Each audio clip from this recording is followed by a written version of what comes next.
Hey, what's going on YouTube? Today, I'm bringing you guys a Season 6 Patch 6.13 guide on Jungle Jarvan, the exemplar of Demacia. I love a challenge. Jarvan isn't quite the champion he was back in the day, but he is an insanely versatile champion who is really strong early on in the game. He's got really high early game damage, strong CC, and great initiation, which makes him a really good ganking jungler. He fits into almost every single team comp out there, besides something like a poke comp. Other than that, he's still really helpful to his team even if he is behind, and he's very versatile. This makes him a great pick even early on in the draft. One of his biggest cons, however, is how reliant he is on landing his EQ combo. The main problem with this, well, most champions in the game these days are pretty mobile, and it can be rather hard to land, especially if you're ganking like a Lucian and he simply dashes away. His damage falls off pretty hard late game, and he's not the tankiest champion out there in the game, so he's rather mediocre if he gets to the late game. He's also got a lot of mana issues if he doesn't have blue buff, and he's pretty weak against mobile champions like I kinda said before. He's still a relatively balanced pick, but he's certainly not God or tier 1. For our Masteries, we pretty much want to get as tanky as possible and adding damage secondary. We do this by getting 12 in Ferocity for the damage and 18 in Resolve for some general tankiness.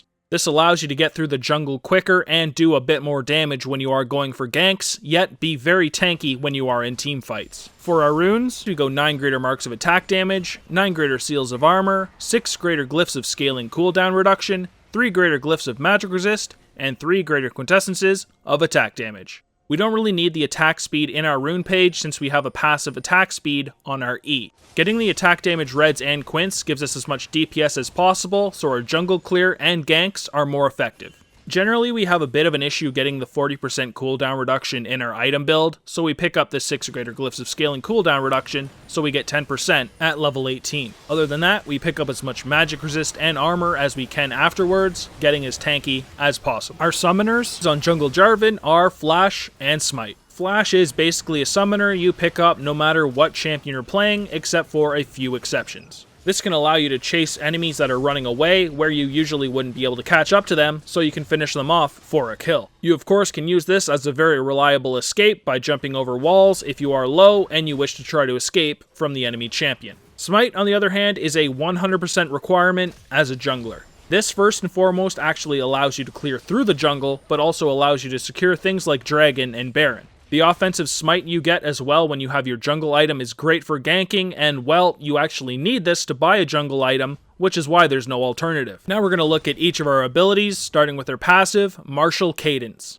Very simply, this is a passive that allows your basic attacks to deal bonus physical damage, which is 10% of the target's current health. This, however, has an on-target cooldown of between 10 and 6 seconds. That of course means you can't use this on a single champion over and over again, otherwise it would be incredibly overpowered. It's just a great passive that adds a lot of damage to an enemy champion, especially if they are tanky and have a lot of health. Even if it's against a squishy target, it's still a nice little chunk of damage. It helps make your ganks more effective, and is part of the reason why people sometimes underestimate just how much damage Jarvan does early on. So next up is our Q, Dragon Strike, and this of course is part of our EQ combo, as it is our Q ability. So when you activate this ability, Jarvan shoots out his blade in a line and does a bunch of damage to anybody it hits, and reduces their armor for 3 seconds. Base damage is relatively high, but the even better part is it's got a 120% bonus AD ratio. That's really high for an ability, and considering it is technically AoE and you could shoot it through a whole team, although that barely happens,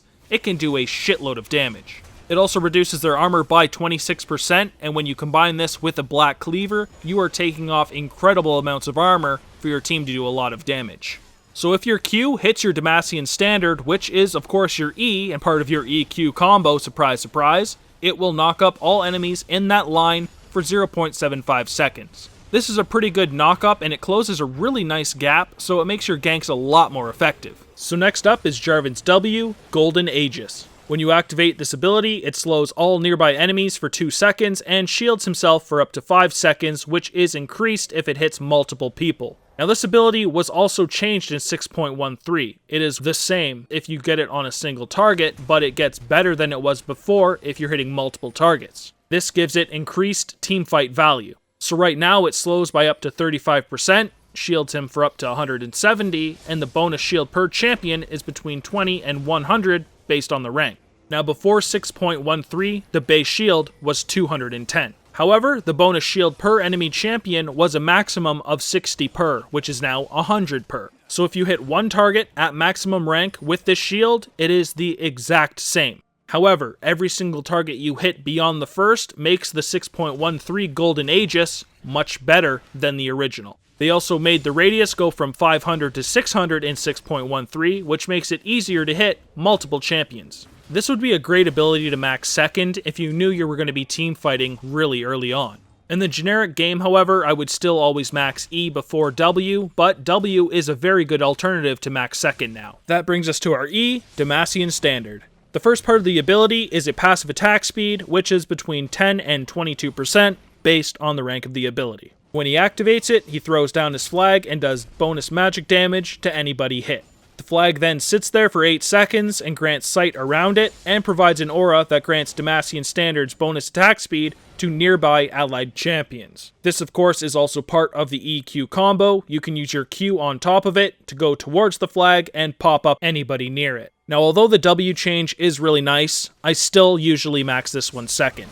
It is a damage ability that's cooldown goes down as we rank it, but it also gives a bonus attack speed aura to allied champions, which is great for teamfight utility. Last is Jarvan's ultimate Cataclysm, and it makes him one of the dunkers in League of Legends. You dash to the target champion, becoming immune to crowd control, and then dealing a big amount of physical damage when you land. It's got between a 200 and 450 base with a 150% bonus AD ratio. A really high amount of damage that allows him to instantly delete a target that is really low health when he jumps on them. When he lands, he creates a circle of impassable terrain for 3.5 seconds that grants sight around it as well. This is great for holding people in place so you or your teammates are able to delete them before the effect ends. Also a very strong ability to use on champions like Rengar and Kha'Zix that have sight, so you remain having sight of them and can still kill them. A great ultimate with a lot of damage, but even better in the fact that it's another way to close a gap on a target, making him an incredible ganker. For our ability order, we're of course maxing our Cataclysm first at 6, 11, and 16, basically whenever you can actually put a point in it.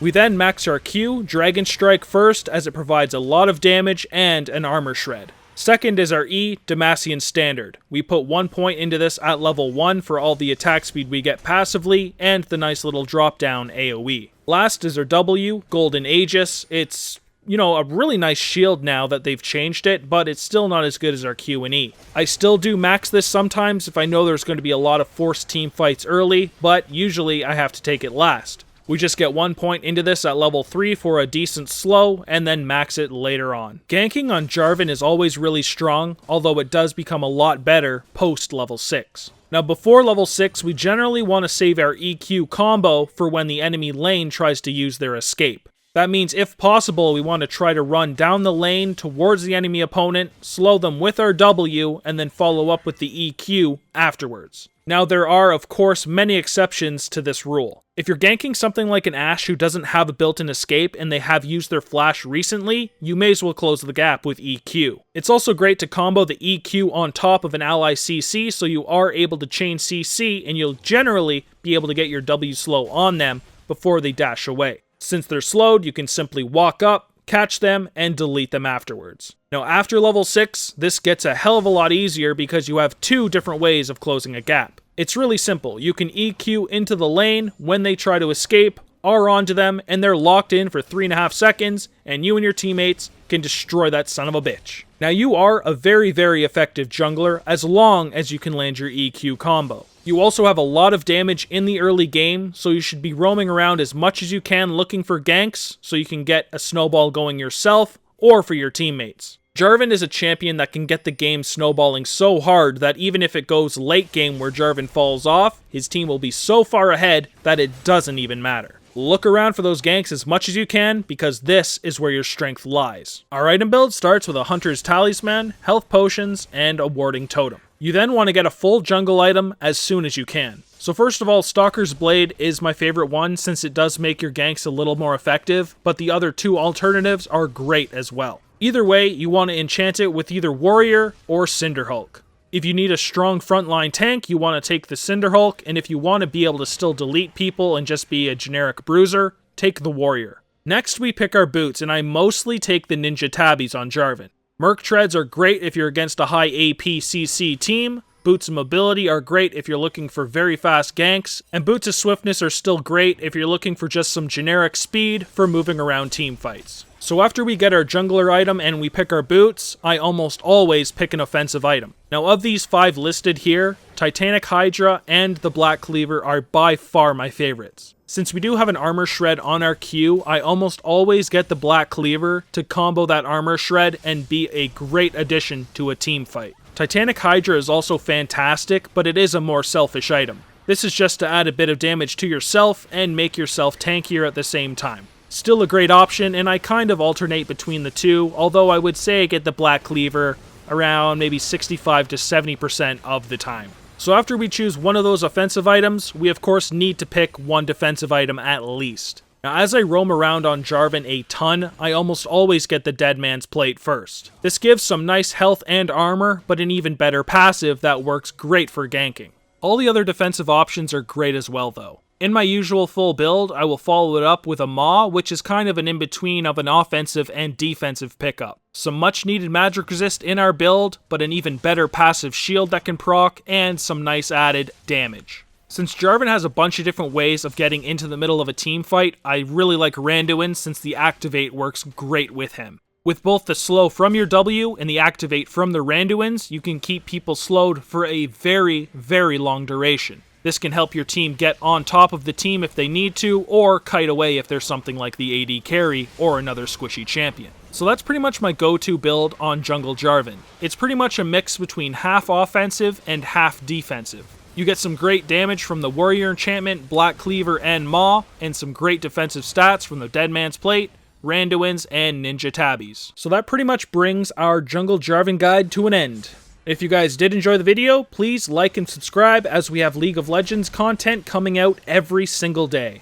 You can also view all of our guides on our website, www.egamingtv.com. If you wish to talk to us, you can use the contact page on that site, or you can go to our Twitter at egaming_TV.